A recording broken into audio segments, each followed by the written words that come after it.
Doctor గారు ఒకరు ఈ విధంగా అడుగుతున్నారండి. నా వయసు 24 సంవత్సరాలు. నాకు పెళ్ళై 7 సంవత్సరాలైంది. ఒక బాబు ఒక పాప. విషయం ఏంటంటే మా పక్కింటి ఆవిడికి పిల్లలు లేరు. ఆమె నాకంటే 4 సంవత్సరాలు పెద్దది. ఆమెకు పిల్లలు లేరు. పిల్లల కోసం నన్ను ఆమెతో సెక్స్లో పాల్గొనమని ఫోర్స్ చేసింది. ఇంతవరకు హాస్పిటల్స్ చుట్టూ తిరిగి తిరిగి విసిగెత్తిందని చెబుతుంది. ఆమె అడిగిన దానికి నేను ఇంకా ఏ నిర్ణయం తీసుకోలేదు. ఆమెతో సెక్స్లో పాల్గొననా వద్దా? నాకంటే పెద్ద వయసున్న ఆవిడ కనుక నాలోని సెక్స్ హరించుకుపోతుందంటారా? తెలియజేయండి అంటూ అడుగుతున్నారు.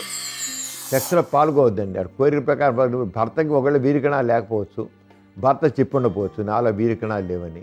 రేపు ఒకవేళ అలా పాల్గొంటే ఇతని వల్ల కడుపు వచ్చిననుకోండి, కడుపు వస్తే ఖచ్చితంగా అలా ఆవిడని ఏమైనా దగ్గర నాకు వీరికణాలు లేవు కదా, నేను చెప్పలేదు, ఇప్పుడు నీకు కడుపు వచ్చింది ఎవరితో ఎంజాయ్ చేసావే అని అంటాడు. వాళ్ళ సంసారం అంతా గొడవ అయిపోతుంది. అంచేత అలాంటివి చేయొద్దు. పిల్లలు లేకపోతే ఆవిడైనా ఈ కోరిక కరెక్ట్ కాదండి. పిల్లల కోరిక కోసం అని ఇంకో పరాయి భర్తతో సెక్స్లో పాల్గొందాం మాట కరెక్ట్ కాదు. పిల్లకాడితే ఐవీఎఫ్ లెక్క చేసుకోనండి. ఇద్దరు వైఫ్ అండ్ హస్బెండ్ వెళ్ళి టెస్ట్ బేబీ సెంటర్స్ కావాల్సిన ఉన్నాయి, ప్రతి చోట ఉన్నాయి, ప్రతి ఊళ్ళో అనేకం ఉన్నాయి. అవి వెళ్ళి చూస్తే తప్పకుండా అవుతుంది. భర్త ప్రమేయం లేకుండా పిల్లల వ్యవహారంలో ఏది చేయకూడదు. భర్త ప్రమేయం ఉంటే అంతేగాని పిల్లల కోసం ఆవిడ సెక్స్లో పాల్గొన కోరితే మాత్రం ఈయన ఇటు పరిస్థితి చేయకూడదు.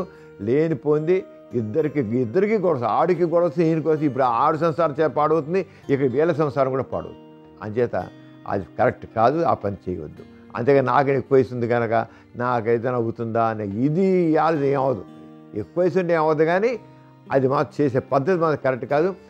ఆలోచన కూడా కరెక్ట్ కాదు. చూసారు కదండి ఇవాల్టి సుఖజీవనం కార్యక్రమం. మీకు కూడా లైంగిక సమస్యలు కానీ సంతానం లేని సమస్యలు ఏమైనా ఉంటే మీ సమస్యలను వాట్సాప్ ద్వారా పంపొచ్చు. 8008532087 అనే నెంబర్కి వాట్సాప్ చేయండి.